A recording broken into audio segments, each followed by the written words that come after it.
Queridos, a paz do Senhor. Eu sou a pastora Cláudia, pastora da Sara Nossa Terra, Granja Viana, e é com grande alegria que eu estou aqui para que possamos dar início a mais um culto da família. Um culto abençoado, tem edificado várias e várias vidas, e nós estamos muito felizes com Deus por esse privilégio de compartilharmos a palavra. E também quero agradecer a você que permite com que toda a programação nós possamos entrar dentro da tua casa, conviver no ambiente da tua família, falando de Deus, não é verdade? Então eu quero dizer para você e dar uma dica: aproveite esse momento, compartilhe o link, chame as pessoas da sua família, acorda aquele que está mais dorminhoco, querendo dormir até um pouquinho mais tarde, para que possamos, ouvir juntos a palavra de Deus. Embora a programação, todos os cultos fiquem gravados, é importante a gente estar em comunhão. Como é gostoso estarmos juntos, né? E essa semana realmente é uma semana diferente. Uma semana em que nós tivemos,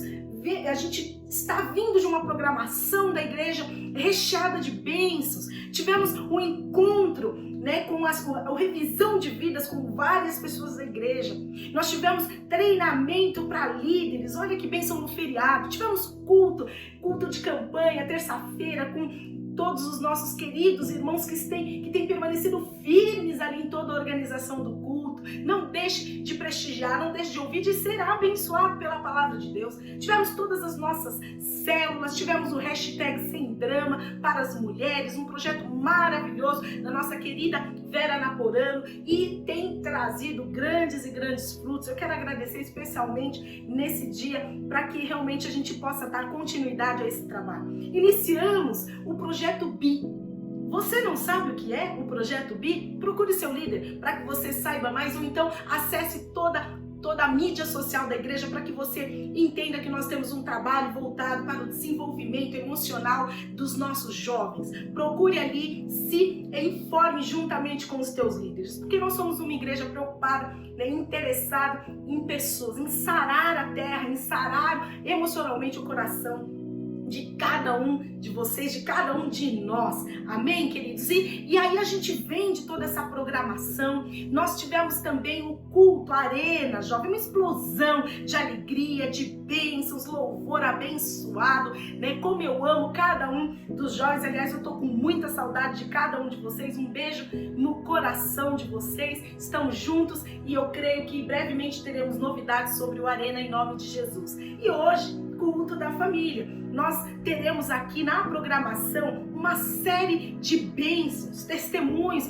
dos revisandos, das pessoas que devem estar pisando nas nuvens, quase voando de tantas bênçãos que receberam. Você vai conhecer um pouquinho das pessoas que estiveram conosco online, mas que foram grandemente abençoados através do segundo revisão de vidas online. O primeiro para adultos, mas nós já havíamos tido um para os jovens e tem sido uma grande bênção. Inúmeros testemunhos de bênção e de vitória. Teremos louvor com novidade, aquele instrumental que você sabe que nós estamos num projeto maravilhoso, e hoje com a participação do Johnny Folk, que estará conosco no instrumental. Aproveite para que nesse momento você esteja à vontade para adorar, celebrar ao nosso maravilhoso Deus. E a palavra sendo compartilhada pelo nosso querido pastor Wellington, palavra que fundamentaliza a palavra, contextualizando historicamente para que a gente possa crescer no aprendizado, crescer realmente fortalecendo a nossa fé. E é dia de dobradinha. Teremos o nosso culto presencial com o querido pastor Eriveldo, juntamente com a pastora Euraci, com todo o protocolo de segurança. Nós estamos fazendo os cultos presenciais, voltando aos pouquinhos para que a igreja possa realmente estar sendo abençoada.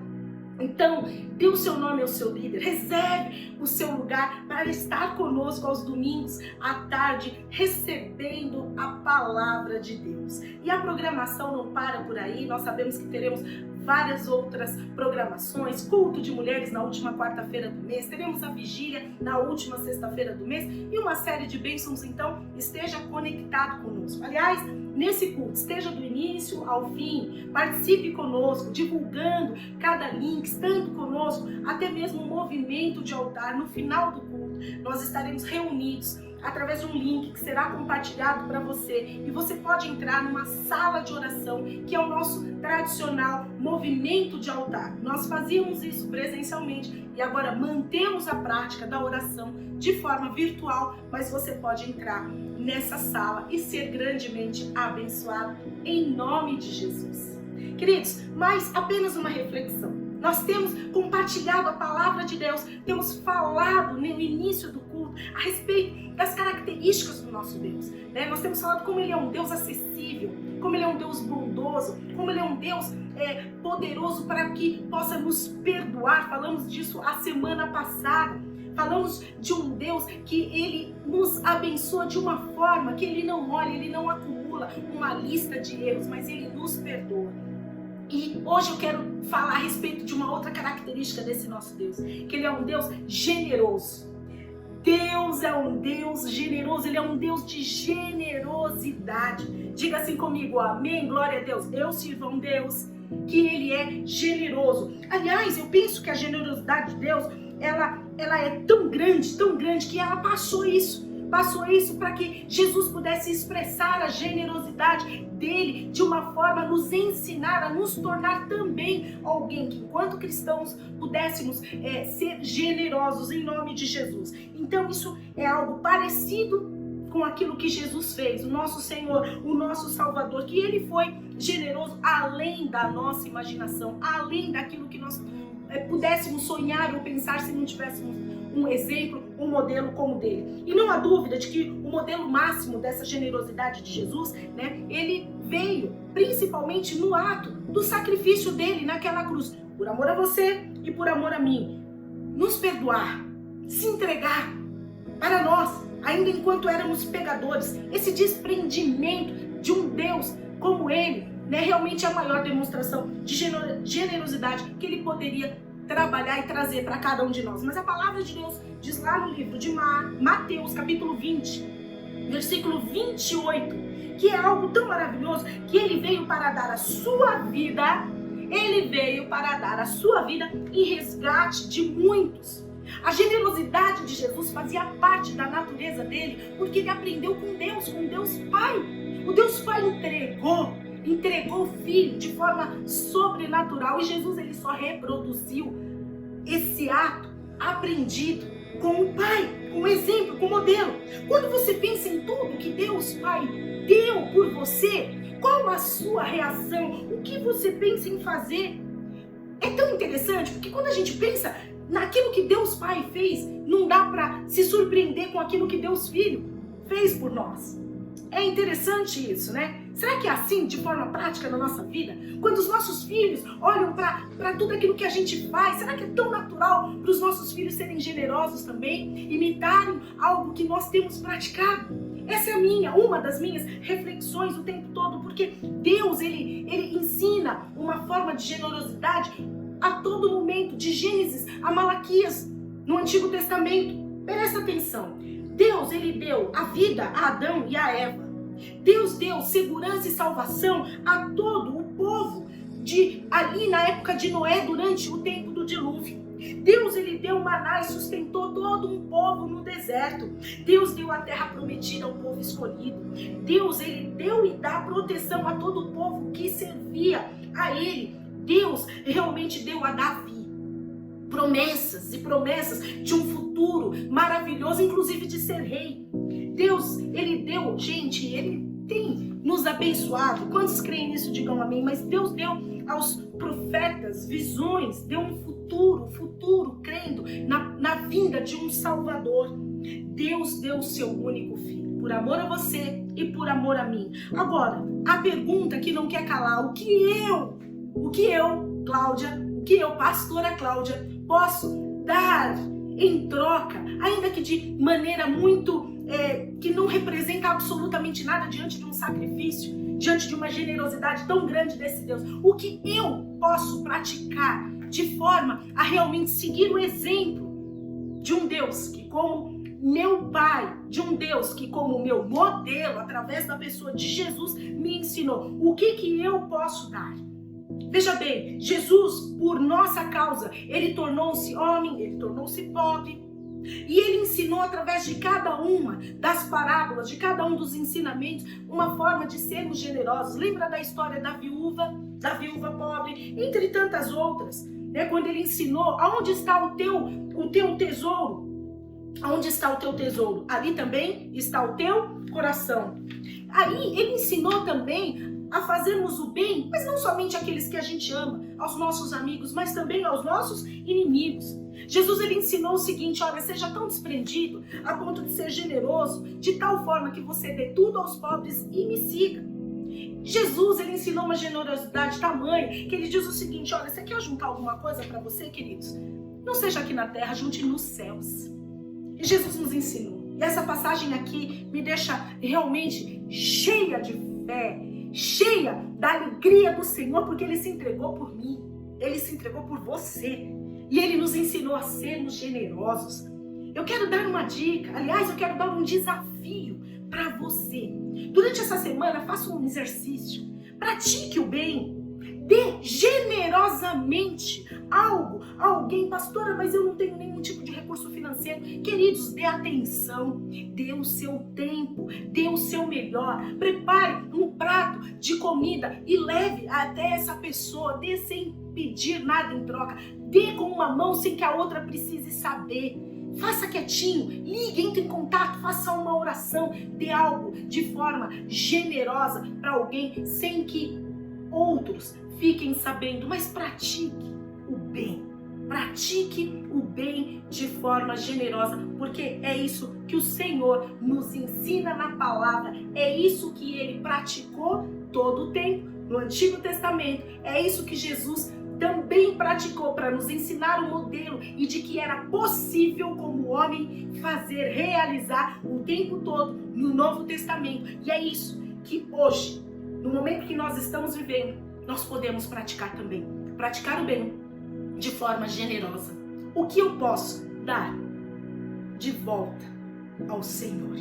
Pense nisso. E nós vamos orar para que o Senhor nos abençoe grandemente através da palavra de Deus. Onde você está? Feche os teus olhos, porque o Espírito Santo de Deus, que habita em você, em nome de Jesus, ele vai te preencher, te encher, transbordar de um espírito de paz, de alegria, refrigério e de concentração, para que a palavra venha até você e gere bons e verdadeiros frutos em nome de Jesus.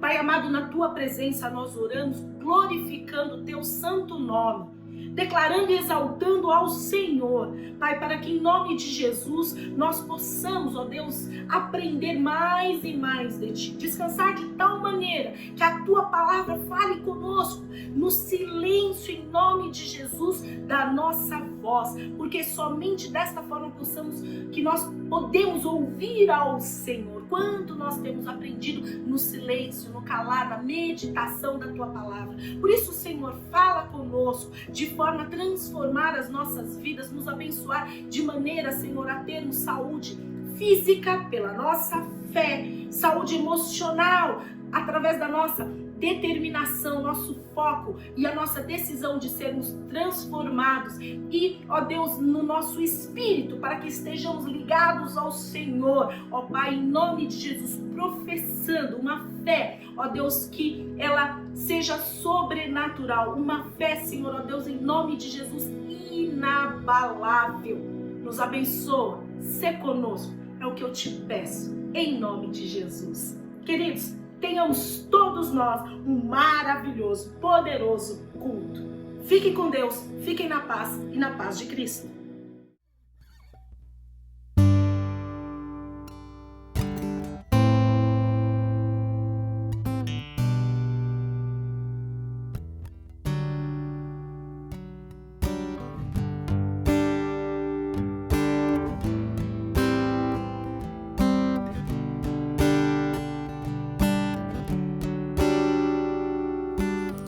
Dos montes corre para o mar, teu rio de amor por mim. Eu abrirei meu coração, deixando a tua cura entrar. Me alegro por te pertencer, levantarei as minhas mãos. O teu amor me alcança e me faz louvar-te. Cantarei teu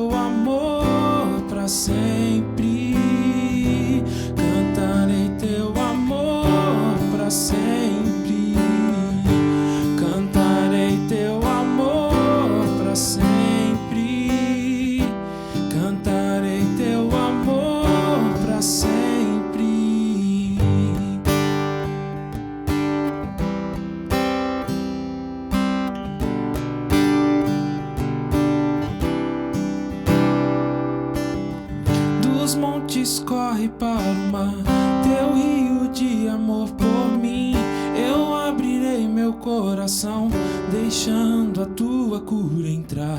Me alegro por te pertencer, levantarei as minhas mãos. O teu amor me alcança e me faz louvar-te. Cantarei teu amor pra sempre. Cantarei teu amor pra sempre. Cantarei teu amor pra sempre. Cantarei teu amor pra sempre. Meu coração exulta, de alegria eu canto. Se o mundo conhecer a ti, ele se encherá com a tua alegria. Cantarei teu amor pra sempre. Cantarei teu amor pra sempre. Cantarei teu amor pra sempre. Cantarei teu amor pra sempre. Cantarei teu amor pra sempre. Cantarei teu amor pra sempre. Cantarei teu amor pra sempre. Cantarei teu amor pra sempre.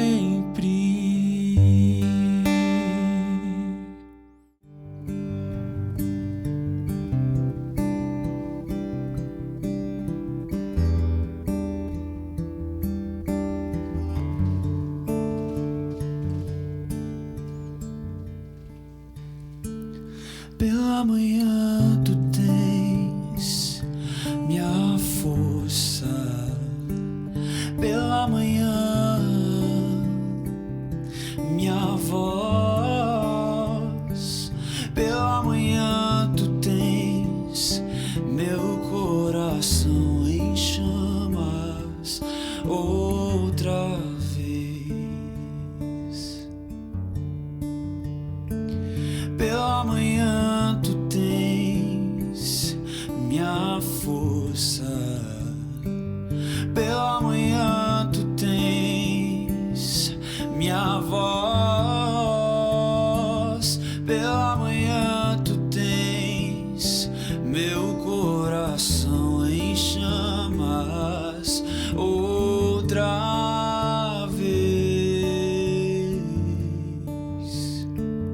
E não há outro que mereça,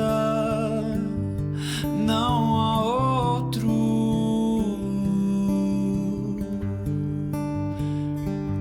Amado da minha alma, amado da minha alma, não há outro que me satisfaça. Pela manhã tu tens minha força. Pela manhã minha voz. Pela manhã tu tens meu coração em chamas outra vez. Pela manhã tu tens minha força. Pela manhã minha voz. Pela manhã tu tens meu coração em chamas outra vez.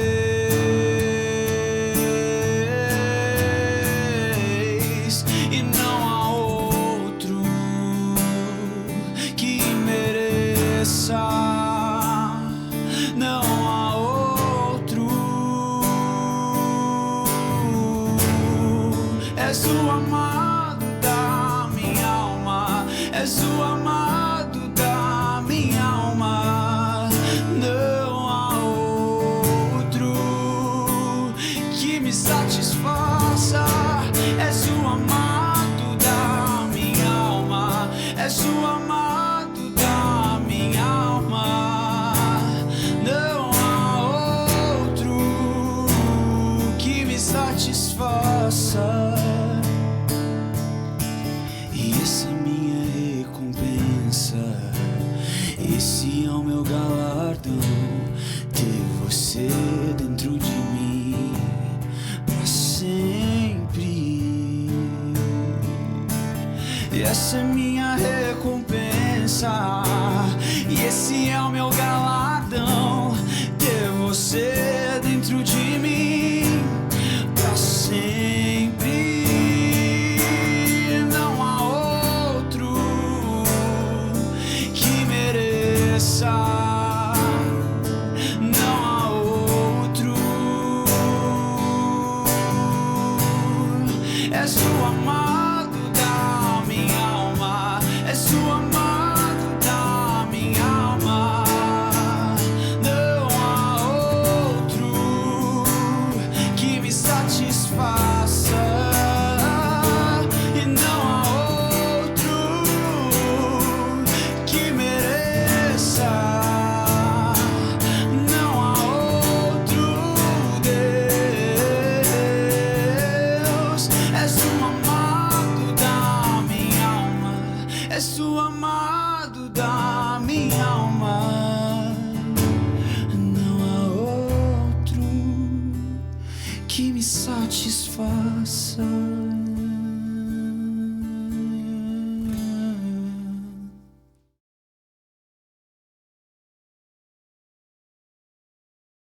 Olá, meu nome é Lucinéia e eu participei do primeiro Revisão de Vidas Adultos online. Olá, eu sou a Luciana, eu participei do último Revisão de Vidas online. Eu me chamo Ivani, participei do Revisão de Vida.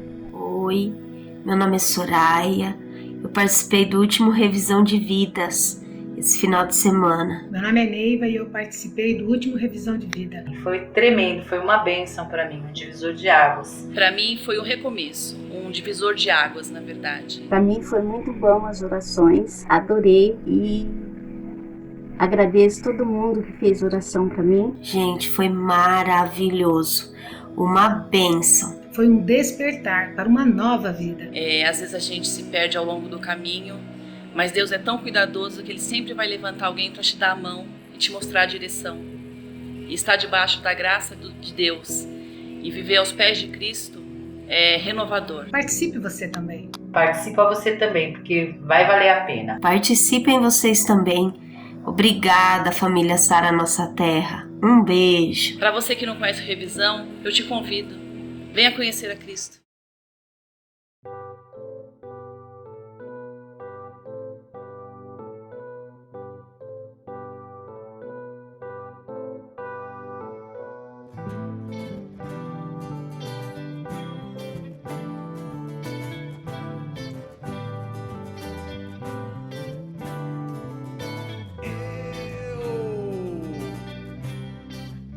Ficar a vida inteira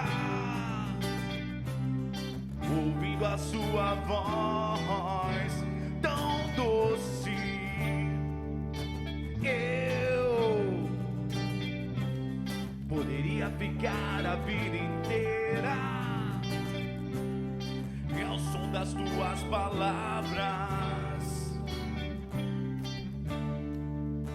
Nem só de pão o homem viverá, mas da palavra que sai da tua boca eu poderia ficar a vida inteira ouvindo a sua voz tão doce. Eu poderia ficar a vida inteira ao som das tuas palavras, como uma lâmpada para os meus pés, como luz no meu caminho.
meu interior.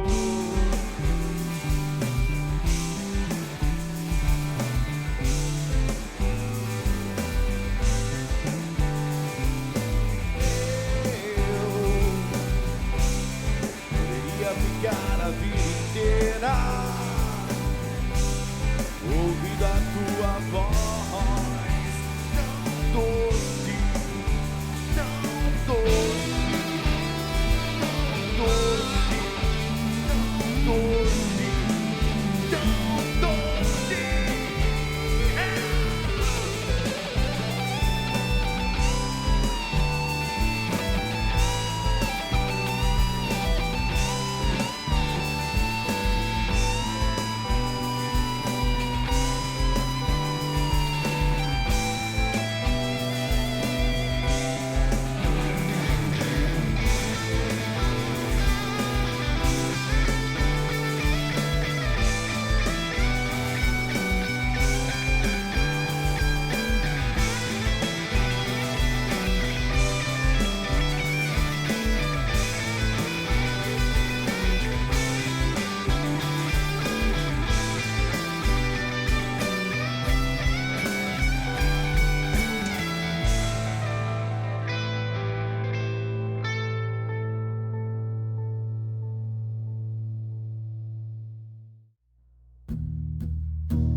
Coração de pedra, alma cheia de orgulho,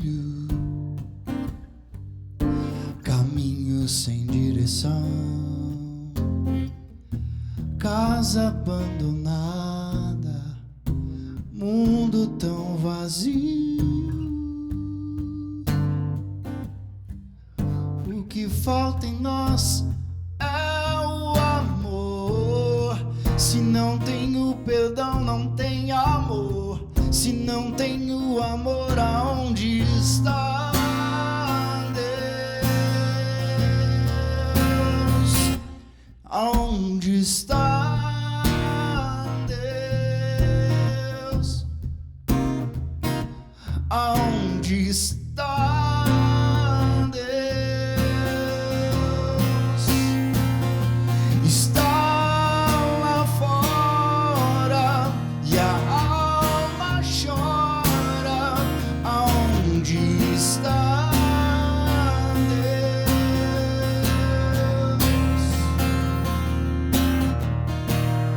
Se não consigo estender a mão ao meu irmão, aonde está Deus?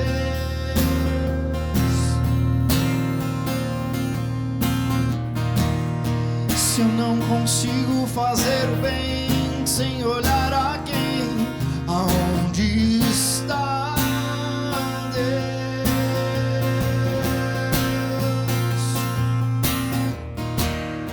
Se eu não consigo nem perdoar quem me ofendeu, aonde está Deus? Está lá fora e a alma chora. Aonde está Deus?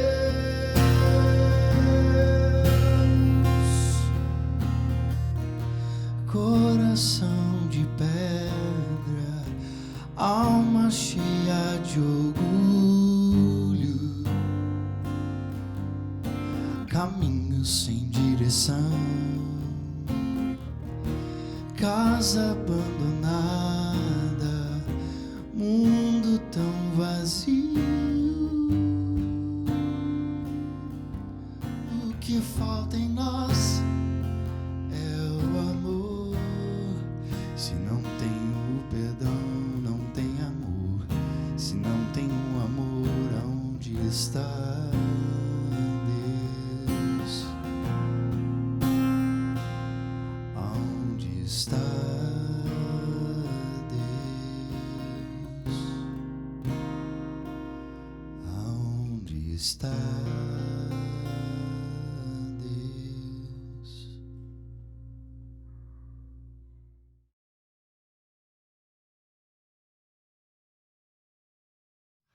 Bom dia, irmãos e irmãs.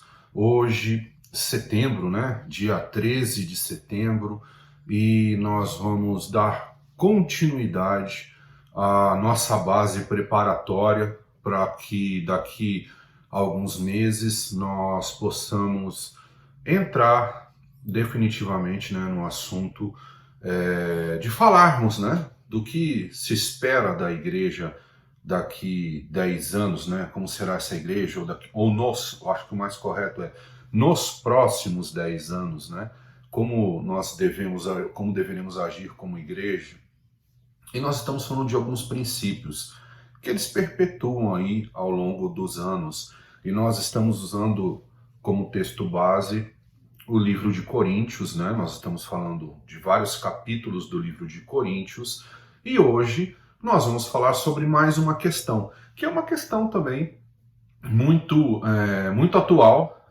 Eu escuto essas questões até os dias de hoje, muitas pessoas me perguntam, provavelmente talvez você tenha essas mesmas questões, ou talvez você se pergunte, ou pessoas te perguntem sobre essas questões, e elas são inerentes àquela zona cinzenta da nossa mente, né? Que é, eu posso fazer isso, eu não posso fazer aquilo, como é que eu ajo de acordo com essa situação? Deixa eu colocar o meu celular aqui no silencioso. Acho que agora vai melhorar. E nós precisamos discutir, né? Nós já falamos aqui sobre diversos assuntos, falamos sobre... nas primeiras semanas, para que a gente tenha um acompanhamento, nós falamos sobre a falta de disciplina na igreja, nós falamos sobre casados e solteiros e sobre a questão do divórcio. E hoje nós vamos falar um pouco dos limites, né? Dos limites da onde pode chegar um cristão. Quais são os meus limites, né? Até onde eu posso chegar? Lembra que nós estamos tratando da igreja. Nós estamos falando da igreja que está em Corintos.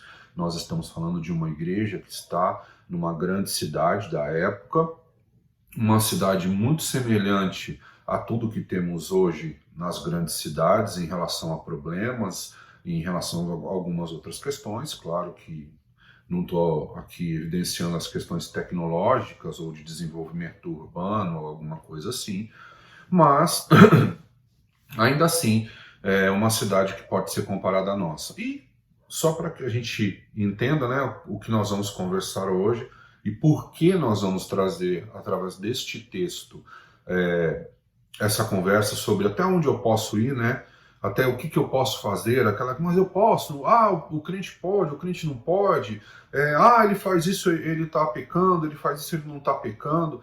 Nós vamos entender como Paulo lidou com essa situação quando essas perguntas foram direcionadas para ele. E qual era a grande questão?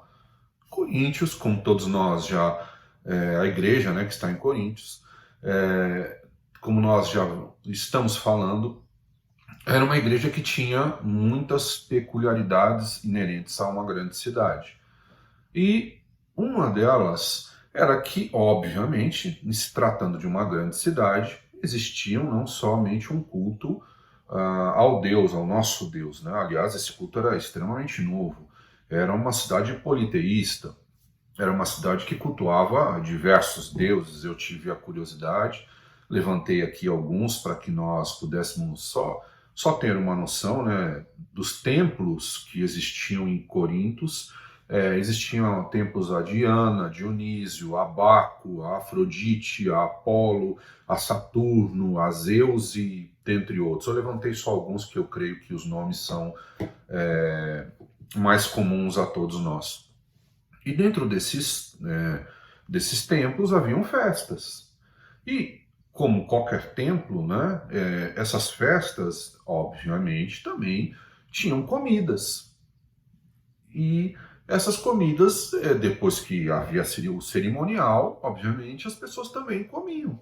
Elas se sentavam, comiam, se confraternizavam. E a pergunta não é diferente da de hoje.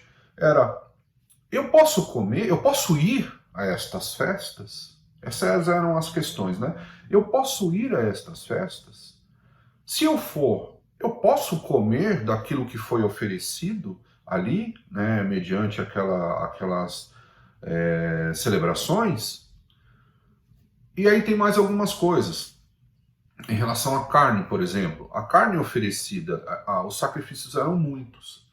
Então, a carne oferecida ali no dia da festa, né, ou nos dias daquela festa, não era a única carne que havia sido sacrificada. A quantidade de carne sacrificada, de animais sacrificados, muitas vezes era muito maior. Então, parte desses sacrifícios, né, desta produção sacrificial, era vendido nos açougues da cidade e vendida normalmente para as pessoas comerem nas suas casas. Uma outra questão que vinha para Paulo era, eu posso comprar carne no açougue, né, nos açougues da época, sabendo que esses açougues muitas vezes compram parte do seu produto desses templos? Essa era uma terceira questão que vinha para Paulo. Então, a primeira questão é, eu posso ir nesses templos, nessas festas? Segundo, se eu for, eu posso comer desta comida? Terceiro, eu posso comprar carne dos açougues da cidade, sabendo que esses açougues compram carne desses sacrifícios? E quarto, se eu tiver um amigo que não é convertido, né, que não é cristão, que não é crente, eu posso ir na casa dele e comer daquilo que ele me oferecer? Então, essas perguntas chegaram para Paulo. E tinham dois grupos na igreja, né? A gente vem falando já sobre isso há muito tempo. E quais eram os dois grupos inerentes a este assunto que nós estamos falando? Existia um grupo que Paulo denominava como os conhecedores, ou como os dotados de saber, ou como aqueles que eram fortes, que eles tinham uma convicção de fé. Ora, se eu sirvo a Deus, se eu sirvo ao Deus Todo-Poderoso, e aquilo que, óbvio, né, que a gente está falando agora, citando agora, não é o que entra na minha boca, mas o que sai da minha boca, que pode me contaminar, não existe mal nenhum de eu ter uma amizade num templo desse, comer a comida oferecida a esses deuses, nada vai me fazer mal. Não tem nenhum problema em relação a essas questões para mim. E eles agiam desta maneira, né? E eles iam nessas festas, tinham amigos, compravam carne, normalmente, rotina normal de vida, né? E eles tinham essa convicção de fé. Existia um outro grupo, obviamente de um grupo muito provavelmente composto por novos convertidos, e por novos convertidos que não eram judeus, eles eram pagãos, né? Eles provavelmente anterior ao nosso Deus, a conhecer ao Deus cristão, né? Eles também eram ritualísticos, eles também eram politeístas, eles também cultuavam os outros deuses, e eles tiveram que abrir mão disso tudo para poder seguir a Jesus Cristo. E aí existiam esses dois grupos. Então, como eu faço? Né? E esse grupo, né, esse segundo grupo, Paulo chamava esse grupo de fracos na fé. A conotação aqui não é a distinção ou a separação dos grupos com preconceitos no sentido de destruição, no sentido de uma crítica destrutiva. Mas era somente para separar, porque eles existiam. Então existiam dois grupos dentro da igreja e que tinham essas questões. Aqueles que eram dotados, né, de sabedoria, dotados da firmeza na fé, e que para eles tudo bem, e eles faziam. E um segundo grupo, muito provavelmente de novos convertidos, ou de convertidos pagãos, né, de convertidos gentios, que não estava confortável com essa situação. Afinal de contas, muito provavelmente, eles deixaram toda aquela situação, toda aquela história. E é sobre isso que nós vamos conversar hoje, porque essas perguntas são feitas também nos dias de hoje. Muitas pessoas chegam para você e falam: se eu for na casa de uma pessoa, de um amigo meu, que não é cristão, o que eu faço se ele me colocar na mesa XYZ? O que eu faço? Eu posso comer? Eu posso ir numa festa que não tem nada a ver com o nosso Deus cristão, e eu posso ir nessa festa? Eu posso comer aquilo que me oferecem desta festa? E essas questões permanecem nos dias de hoje, né? Então você pode perceber que essas questões vêm atravessando os tempos, às vezes um pouco mais acentuada, às vezes de outra forma um pouco menos acentuada. O fato é que isso acontecia no cerne da igreja, e essas perguntas chegaram para Paulo, e Paulo novamente vai ensinar. E é isso que nos interessa nessa manhã. O que Paulo ensina? Como ele ensina? De uma maneira muito sui generis, né? Muito caprichosa. E nós vamos citar a problemática no capítulo 8, né? 1 Coríntios no capítulo 8. Nós vamos ler, deixa eu pegar aqui para não falar algo errado, nós vamos ler dos 1 Coríntios 8, a princípio, de 8 a 13, e depois nós vamos ler o capítulo 9 inteiro de 1 Coríntios. Ok? Então, vamos lá, irmãos. Eu sei que o culto já começou, que você já teve muitas bênçãos até aqui, através dos louvores, através dos testemunhos, mas agora eu peço que você, junto comigo, construa mais um pedacinho. Vamos colocar mais um bloco nessa construção, mais um tijolo nessa construção que nós estamos fazendo já há algum tempo, e que eu espero que tudo isso que nós estamos conversando, que você esteja assimilando, que você não se esqueça, e é por isso que eu insisto em falar muitas vezes sobre o texto, sobre a cidade, sobre o contexto do que estava acontecendo, para que a gente depois possa trazer para a nossa realidade, ok? Então, vamos lá. Abra a sua Bíblia comigo no livro de 1 Coríntios, no capítulo 8, versículos 8 a 13. 1 Coríntios, capítulo 8, versículos 8 a 13. A palavra de Deus, ela diz assim: a comida, porém, não nos torna aceitáveis diante de Deus. Não seremos piores se não comermos, nem melhores se comermos.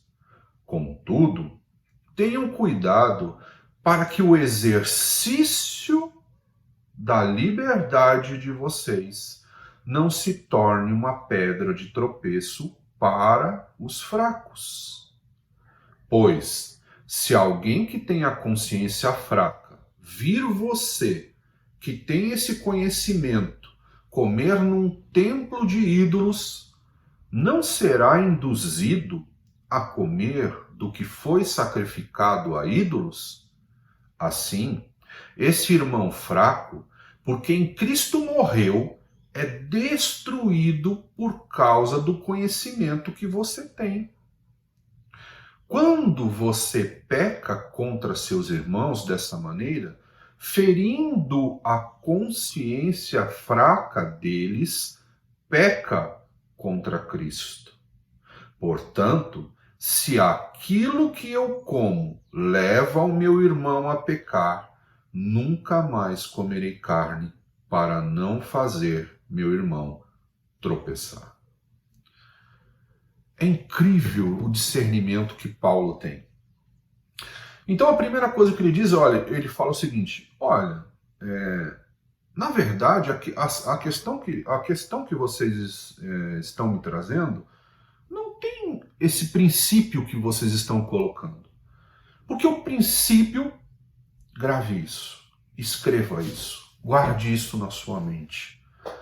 O princípio da liberdade cristã é o amor.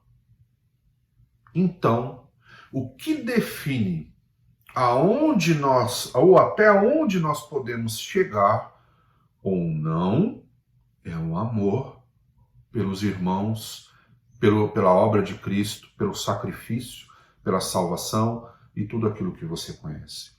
E foi isso que Paulo disse para essas pessoas.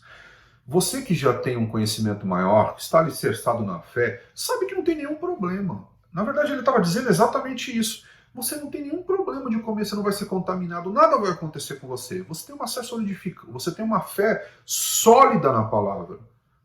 Isso não vai mudar nada e você sabe que não vai mudar nada. Se você comer carne, né? Eu não estou falando aqui de promiscuidade, isso nós já falamos há alguns domingos. Mas se você comer aquilo, nada vai mudar para a sua história, nada vai mudar para a tua vida. Porém, existem alguns irmãos que Paulo define como fracos, né? E esses irmãos, se você comer, você pode estar induzindo esses irmãos ao erro. E aí você vai estar pecando, não somente contra esses irmãos, mas contra Cristo e a sua obra redentora. Essa é a grande questão. É isso que nós temos que conversar, é sobre isso que nós temos que falar. Então ele está dizendo o seguinte, olha, o que é mais importante?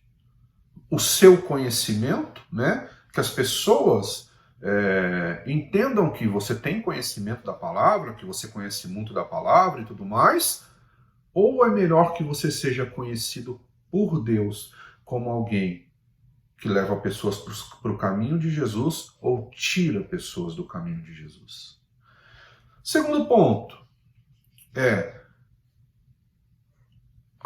o escandalizar, né? O cristão escandalizar não se trata do cristão ter uma opinião diferente dos outros.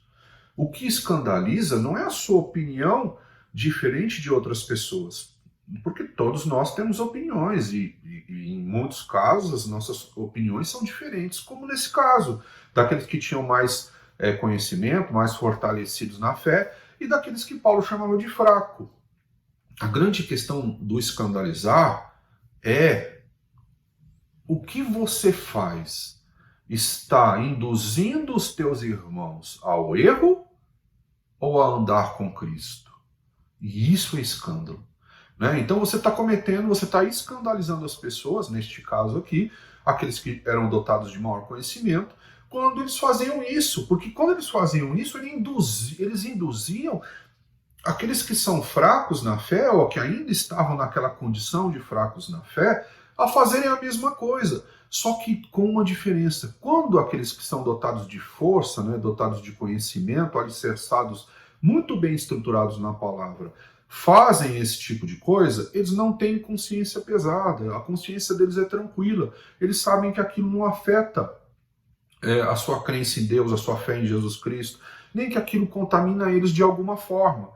Porém, quando alguém é fraco na fé e essa pessoa faz isso, ela tem a sua consciência agredida, muitas vezes pelo seu passado, que estava totalmente alicerçado nesse tipo de culto. Então ela volta para o seu passado, ela volta a ser ferida na sua consciência, ela volta a ser ferida e ela começa a se punir, ou ela se afasta da igreja, ou ela começa a ter medo, ou ela começa a achar que coisas ruins acontecem com ela por causa disso. Ou seja, aqueles que são dotados de firmeza na fé estavam induzindo os fracos na fé a terem um problema de consciência. E isso Paulo chama de que esses dotados de conhecimento estavam induzindo esses fracos ainda na fé a pecar.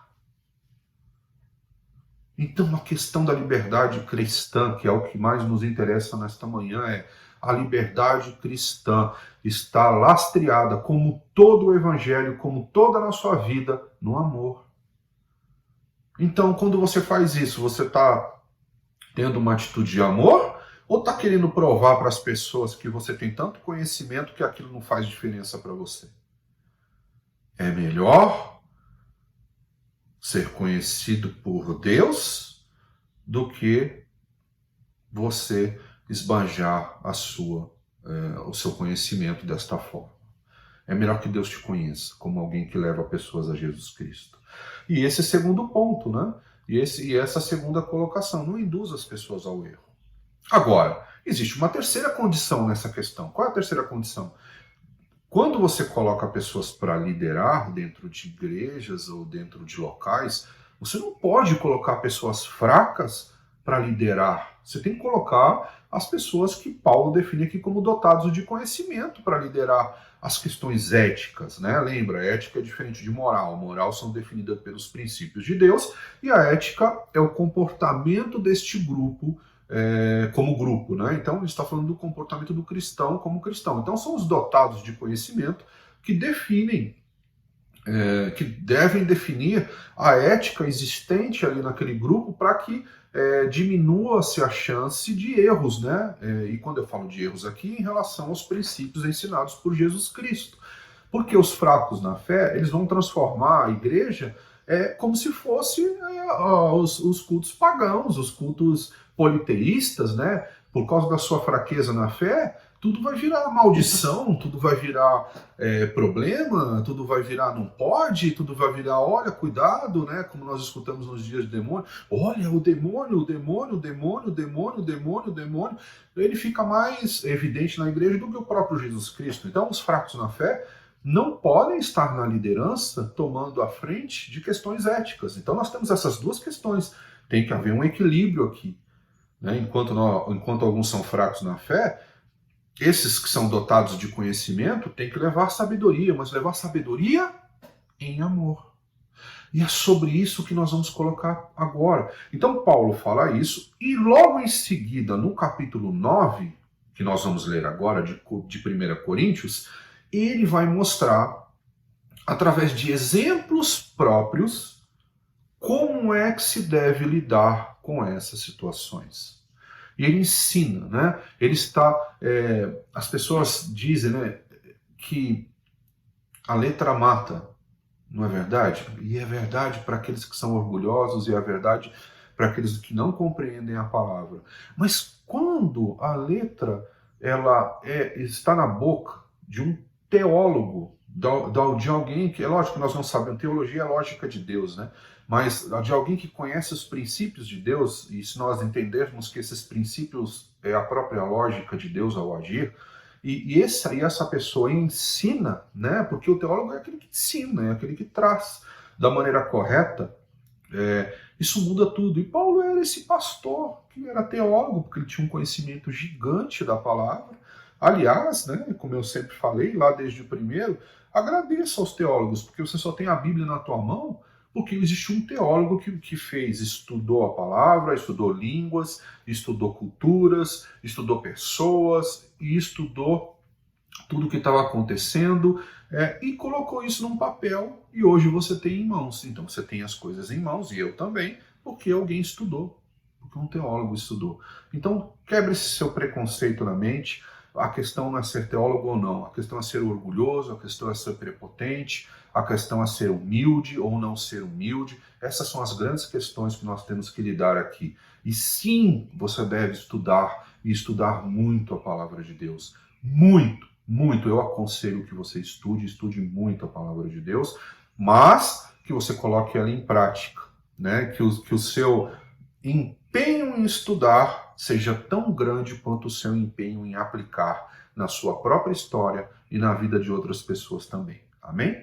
Então vamos ouvir, né, pela boca do próprio Paulo, né, pelos escritos do próprio Paulo, né, pela minha boca aqui, porque geralmente sou eu que leio o texto, e você lendo aí na sua casa, como Paulo lidava com muitas situações de que ele tinha o direito de fazer, porque ele tinha um conhecimento, porque ele detinha toda essa questão. Ele não era alguém religioso, ele era alguém que sabia como conduzir, mas mediante os mais fracos, como é que ele resolveu agir, como é que ele resolveu aplicar a palavra do Evangelho. Então vamos ler o capítulo 9, 1 Coríntios, capítulo 9, nós vamos ler inteiro, e nós vamos ler com calma, preste bem atenção, ok? Então, 1 Coríntios, no capítulo 9, a palavra de Deus diz assim: não sou livre, não sou apóstolo, não vi Jesus nosso Senhor, não são vocês resultado do meu trabalho no Senhor?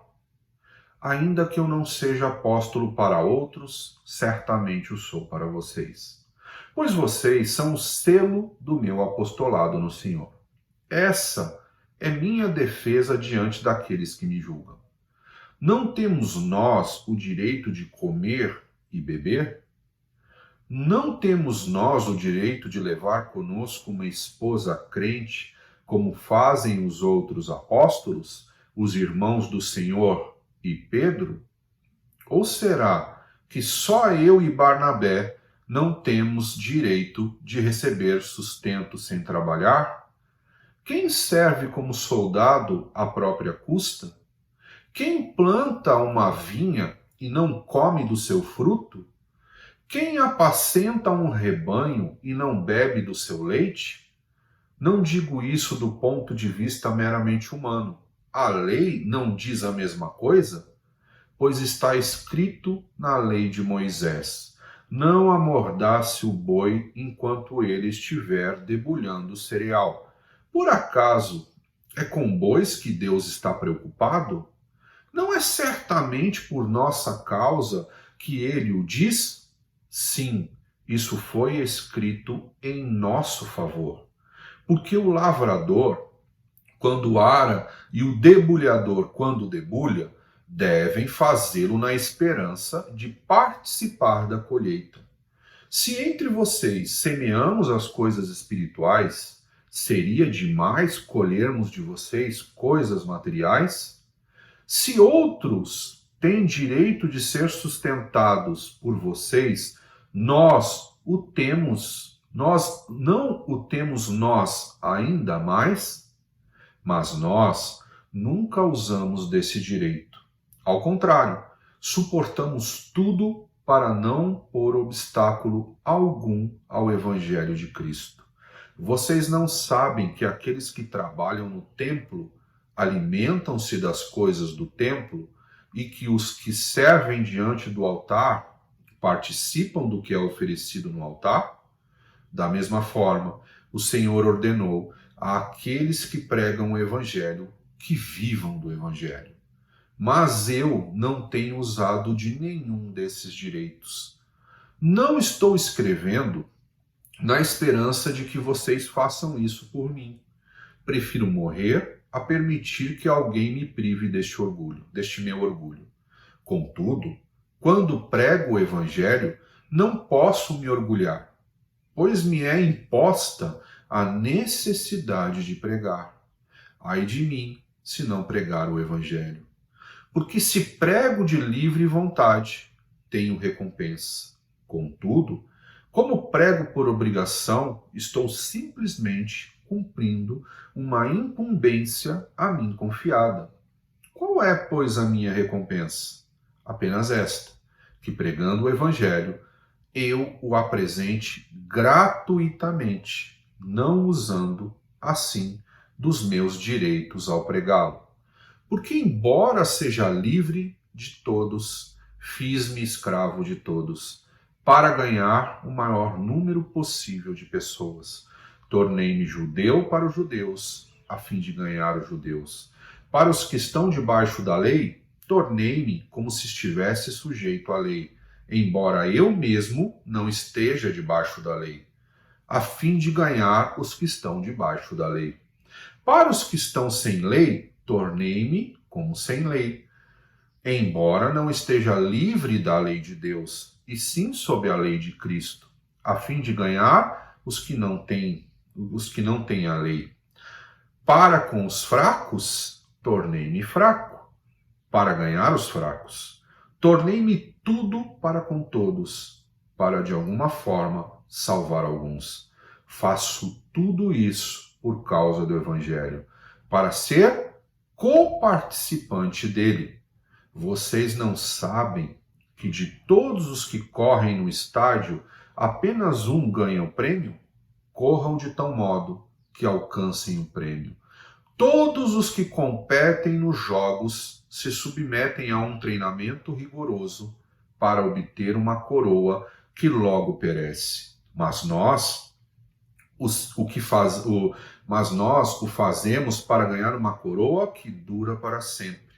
Sendo assim, Não corro como quem corre sem alvo, e não luto como quem esmurra o ar, mas esmurro o meu corpo e faço dele meu escravo, para que depois de ter pregado aos outros, eu mesmo não venha a ser reprovado.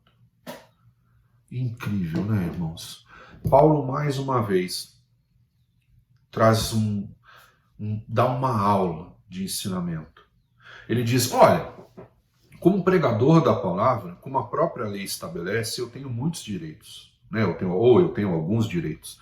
Eu posso ter uma esposa, eu tenho o direito de viver da obra, eu tenho o direito de mostrar para essas pessoas que, para o judeu que está debaixo da lei, quem é Jesus Cristo, e mostrar para aqueles que estão fora da lei de Deus, né, da lei do Antigo Testamento, quem é Jesus Cristo. Mas eu não tomo nenhum desses preceitos como direito para mim mesmo. Porque eu aprendi com Jesus. Eu aprendi, agora é claro que ele não disse isso, eu é que estou falando, Wellington, pastor Wellington, que estou falando isso, né? Ele fala assim, eu aprendi com Jesus lá na parábola do bom pastor. Porque lá na parábola do bom pastor, Jesus fala mais ou menos a mesma coisa. Ele diz, olha, muitos, eles fazem a obra só por obrigação, só por um salário. Esse é um mau pastor. Porque esse pastor, quando um lobo devorador chegar, ele vai abandonar o seu rebanho. Mas aquele pastor que faz a obra porque ele ama a palavra, não tem como ele deixar de pregar o evangelho, aquele que faz por amor às pessoas, por amor a Cristo, esse é o bom pastor. E aí Jesus diz, eu sou o bom pastor.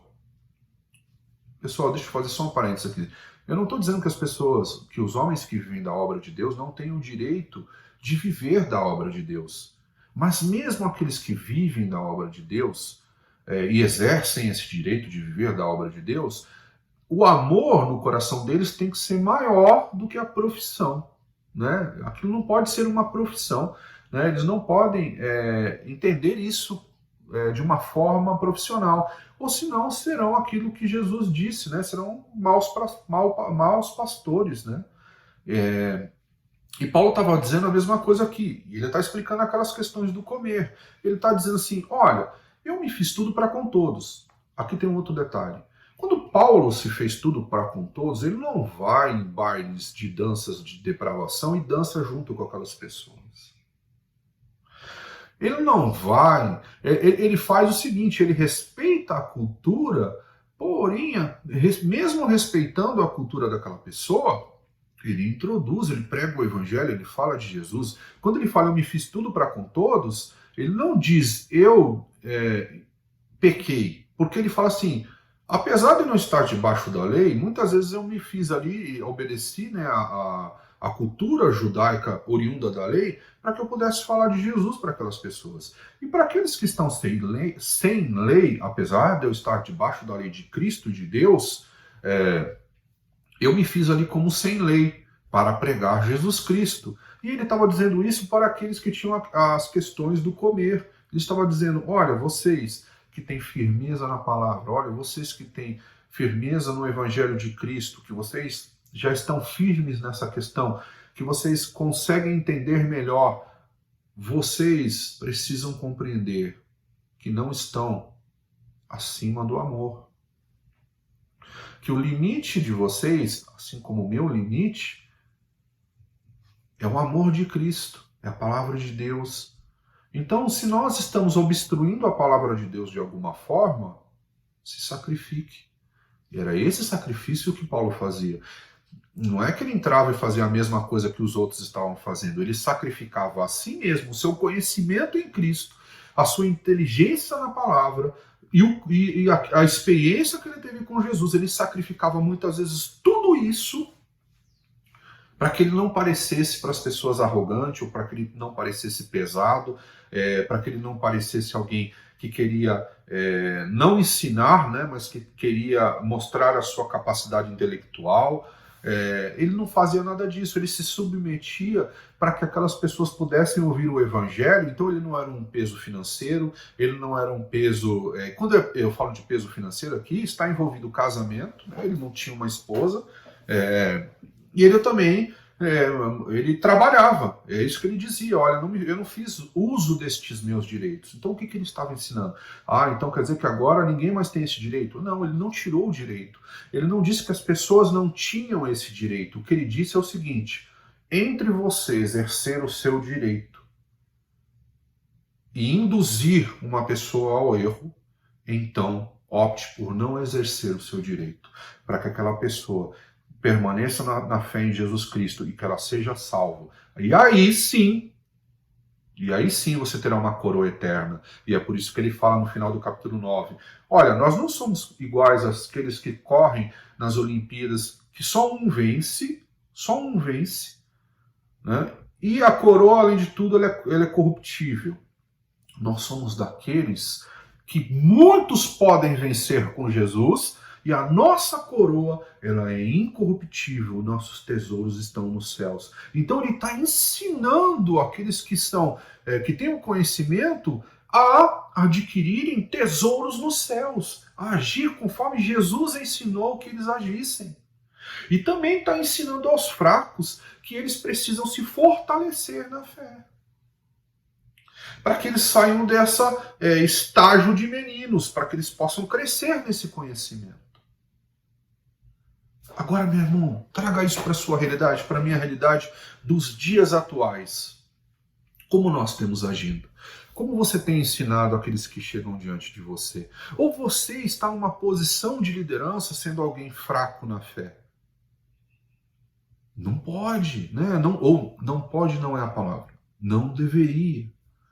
Deveria repensar a história. Deveria parar e falar, não, espera aí, deixa eu pensar aqui como eu tenho ensinado as pessoas, né? Apesar da minha consistência, da minha certeza de que isso não vai fazer mal para mim nem para ninguém, ainda assim aquele meu irmãozinho, ele vem de um outro mundo, né? Ele vem de uma outra realidade, ele vem de uma outra história, ele se sacrificou para deixar tudo isso. Quem sou eu para induzi-lo novamente a isso? Então eu me faço fraco com os fracos, para que alguns possam se salvar. Este era o ensinamento de Paulo em relação a este assunto, meu irmão. Algo tremendo, algo magnífico, algo fantástico, algo que nós precisamos aprender.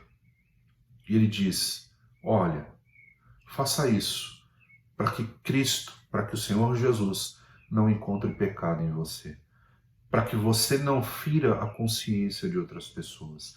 E este é o último ponto que eu quero abordar. Tome muito cuidado com aquilo que você aconselha, com aquilo que você faz, porque você pode ferir a consciência de alguém. E quando nós ferimos a consciência de alguém, aquela pessoa ela entra num espiral de pensamentos complicados, vamos ser mais genéricos aqui, mas ela entra num espiral de pensamentos tão complicados que a vida dela pode virar uma tremenda confusão, uma bagunça. E aí, ao invés dela entrar no verdadeiro evangelho, ela começa a misturar todas as coisas e essa pessoa vai reproduzir esta mesma confusão para todos aqueles que vierem depois dela. E aí, a palavra de Deus vai ser, ao invés de ser um objeto, algo de bênção para a vida das pessoas, vai se tornar algo de confusão.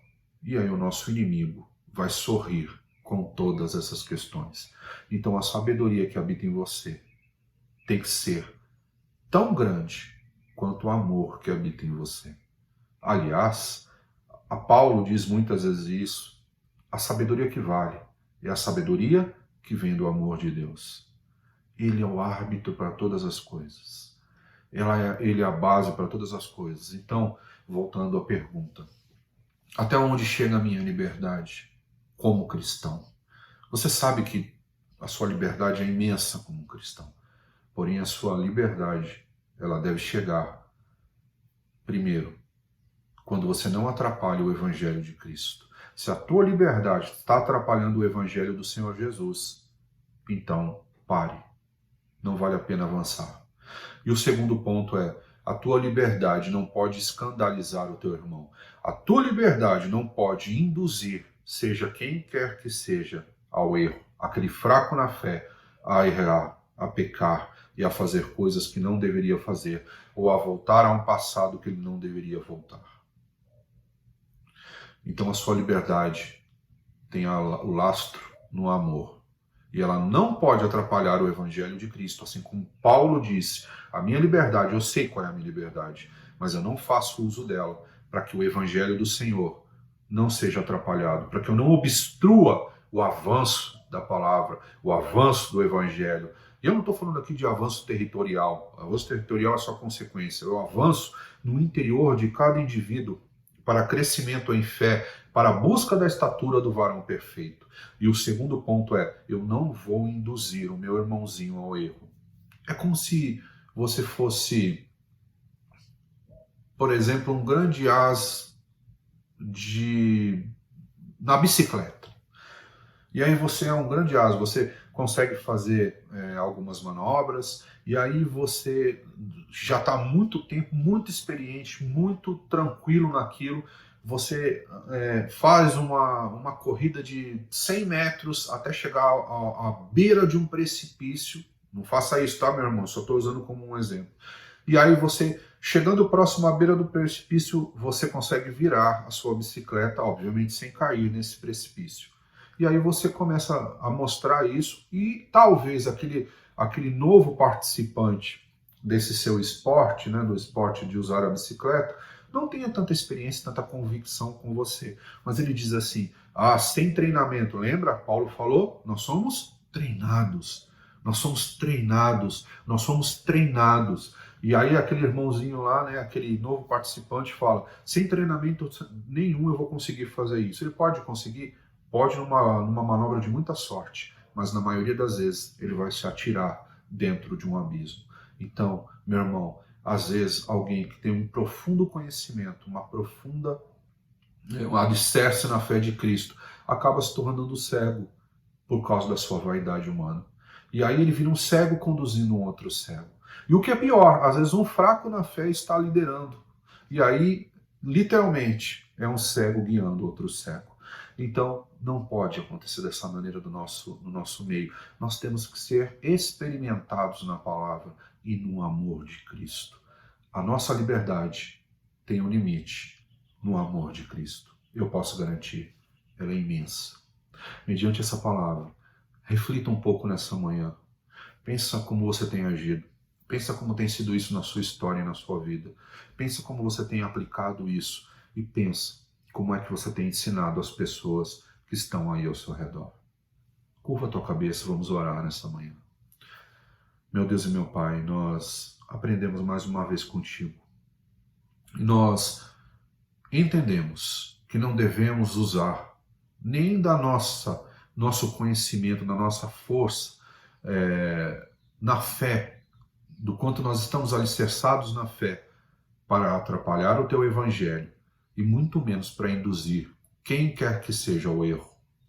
Assim também nós aprendemos, Senhor, que ainda que estejamos fracos, o Senhor diz: venha nessa tua fraqueza, mas venha para que você possa crescer, para que essa fraqueza, mediante os ensinamentos de Jesus, possam se tornar força, e você também, que hoje pode estar fraco, se torne alguém experimentado, treinado, e que entendeu e se tornar alguém forte na fé. Nos conduza, Pai, ao seu amor, mas acima de tudo isso, é o teu amor. É o teu amor, é o nosso árbitro, o teu amor é a nossa lei, o teu amor é por onde nós queremos andar, e a nossa liberdade tem um limite no teu amor. E nós louvamos o teu nome por esse ensinamento, em nome de Jesus. Amém. Amém, meu irmão. Que você, como eu, tenha aprendido muitas coisas nesta manhã, que você agora possa ouvir esse último louvor, meditando nessa palavra, cantando louvor também, porque nós vamos alcançar muitas pessoas, e que depois você vai lá para a sala do Zoom, orar pelo seu irmão, receber a oração com a consciência livre, tranquila e em paz, de estar fazendo aquilo que o Evangelho ensina e no amor de Jesus. Muito obrigado pelo teu tempo, obrigado pela tua presença. Que Deus te abençoe, que Deus te prospere, que Deus cuide da sua vida e da sua família, que Deus possa conduzir os teus passos até a estatura do varão perfeito. Deus te abençoe. Eu serei pai de multidões, tocarei em muitas gerações. Eu serei pai de multidões, tocarei em muitas gerações.